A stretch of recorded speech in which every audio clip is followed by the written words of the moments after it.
This is the Oz report for June 28th, 2024. And today, as often, we are going to start with Plex and Plex derivatives. And the reason we are doing that is because there is a massive sale going on in the New Eden store again. And I'm actually going to pull that up because it is significant for the EVE economy.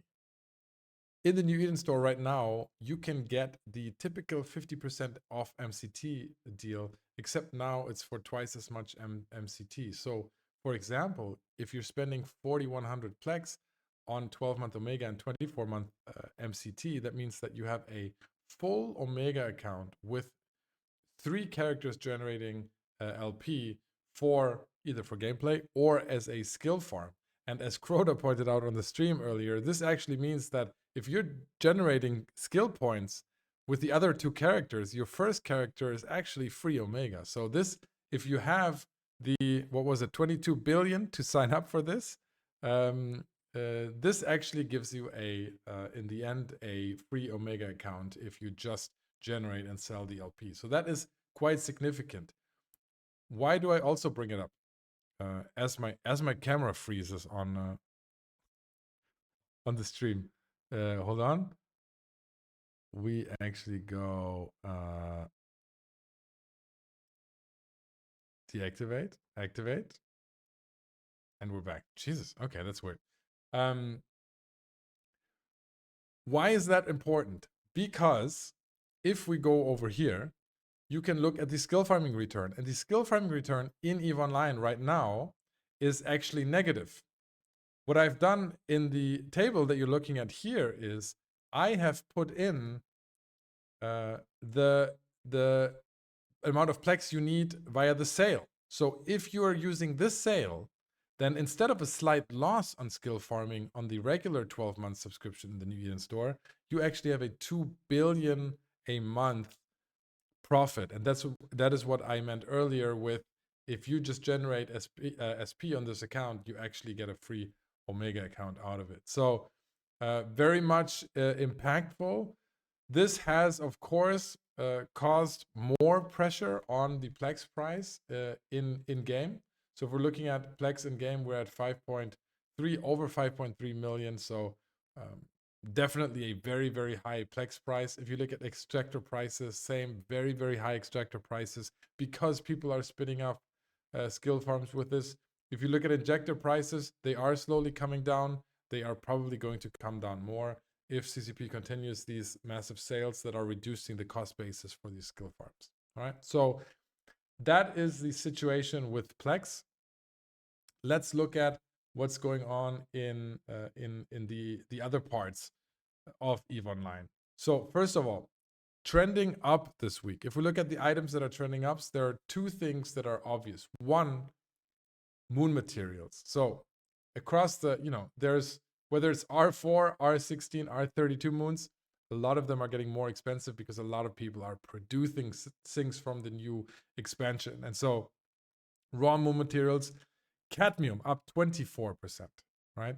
Dysprosium up 23%. We have hafnium up 15%. These are actually quite massive and are impacting the production cost for T2 production in a quite massive way. The second thing that we're seeing here is battleships. So the Nightmare up 26%,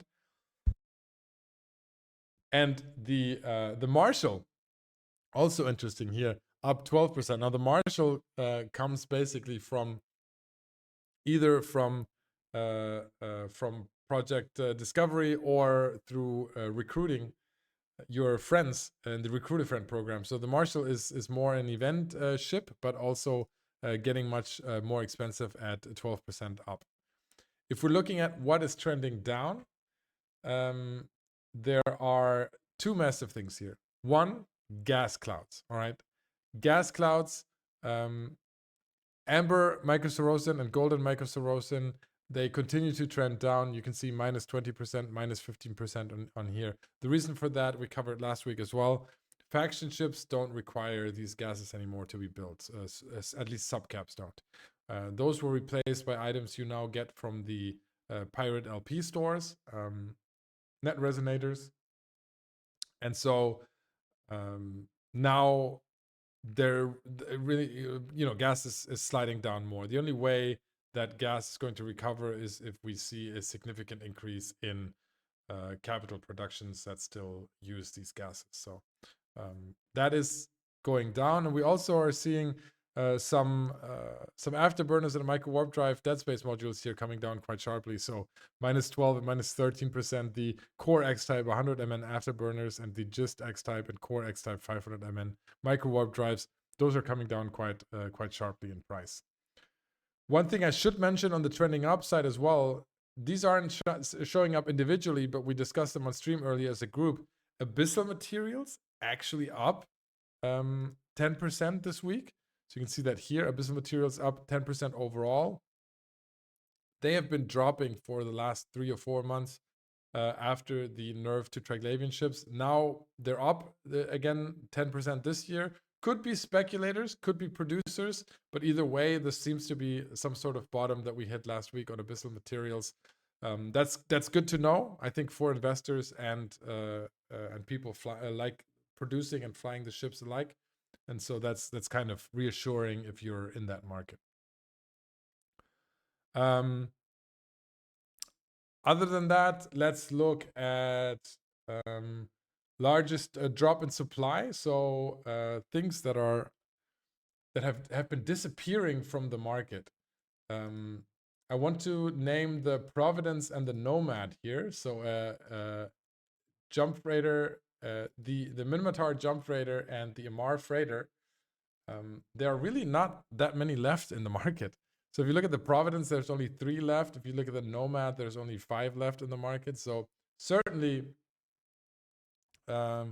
people are buying a lot of freighters, or people are stopping to produce freighters. Either way, these are these are in very short supply in the market.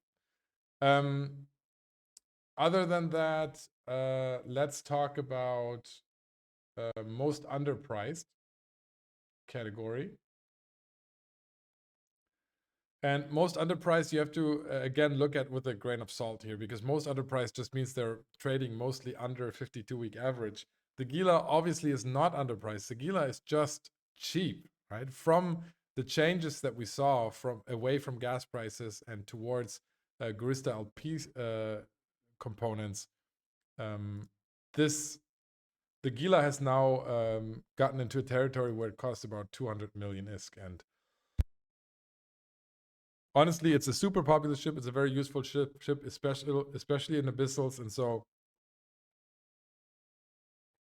definitely this is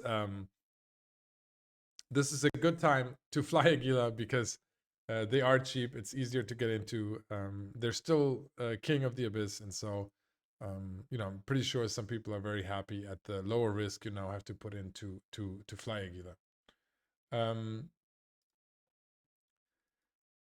I don't get tired of mentioning Zydrine on this stream. Honestly, a lot of people are long into Zydrine because of me, and I apologize profusely that it still hasn't gone up. But we're so far down. There's really only one way to go. My philosophy on Zydrine, just to reiterate on this, is that every mineral at some point hits the bottom, and Zydrine was just has been having a massive oversupply over the last few months, and I do feel like at some point it's going to go up. It's just a fun little investment. Apologies if you have all your capital tied up, but I do still feel like at some point it's going to come up, and if it does, we're going to talk about it right here on the Aussie Port. And I think that wraps it up for the day. So that's the Aussie Report. We're going to return to the regular stream, and we will see you next week. All right.